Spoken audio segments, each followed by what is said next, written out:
Start entry. I thought the gentle hum of the cryobay would be my most disorienting experience of the day. I was wrong. The first thing that greeted me upon waking was chaos. The frigate, lying in ruin, had smoke pouring through twisted hallways as the emergency alarms blared.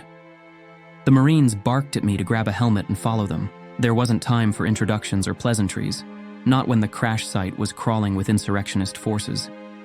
I was embedded to document the detachment's efforts for the people back home.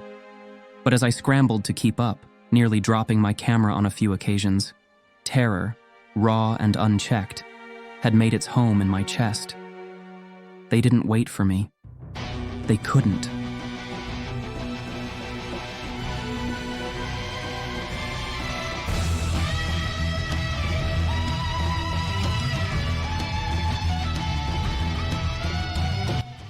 We formed up at the edge of a crater that was still sizzling with heat from the crash. The operation, the one I had only vague details of in my briefing, involved securing an old underground bunker, supposedly held by insurrectionist forces.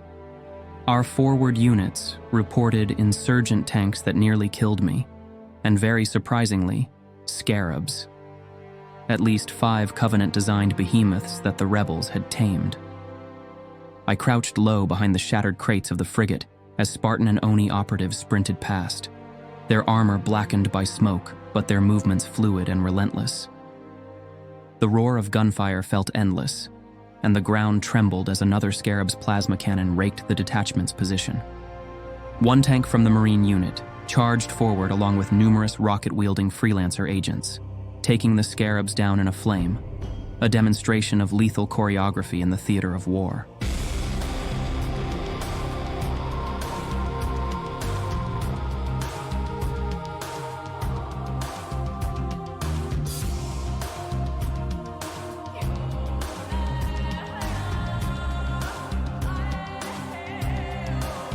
But the fighting was far from over.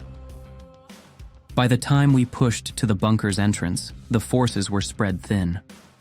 I'd spent much of the fight cowering behind the Oni agents, only daring to emerge when prompted by the Oni operative shadowing me. While one did offer me a handgun for my own protection, there was no comfort in his cool, distant reassurance, not when blood stained his otherwise intimidating uniform. The bunker was an empty hall filled with bullet casings, though the insurrectionists had repurposed it well.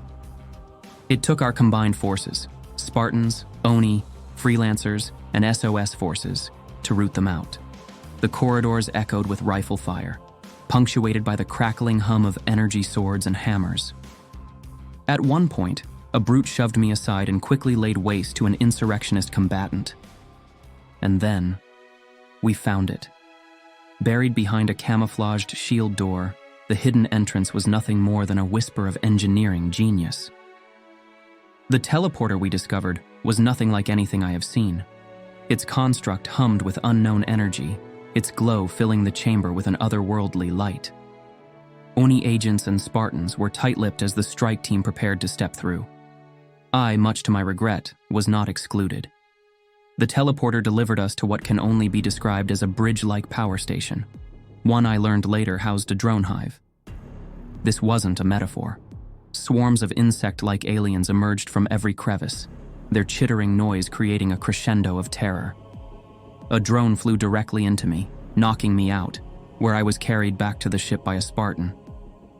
Amidst the conflict, the SOS engaged in what I can only call diplomacy. It wasn't my place to ask how a ceasefire was brokered with the drone queen, though the thought still feels absurd even as I write this. I overheard murmurs of CENTCOM's orders to ceasefire, perhaps to ensure the detachment's survival. Somehow, miraculously, it worked. The swarm's queen called off her brood. For a few precious moments, we breathed. Our exit plan came in the form of grounded Draco ships, long left unused but still functional. The process of loading up and launching felt interminable, every sound sparking a fresh surge of paranoia as I expected another ambush. Yet, against all odds, we made it. Once aboard another frigate, I let myself collapse into the corner of the hangar bay, my head still ringing with the echoes of battle. Today was my first assignment with the Resurrection Detachment. I was supposed to document their heroics, provide the UEG with another rousing story of military triumph against all odds. Instead, I'm left grappling with the raw, unsensitized reality of the front lines. Heroes don't shine as brightly under the bloodied skies of war. Their glow is dimmed by grit and fear, and by the knowledge that sometimes survival is the best victory we can claim. If the rest of this assignment is anything like today, I might not have the courage to keep writing. End of entry.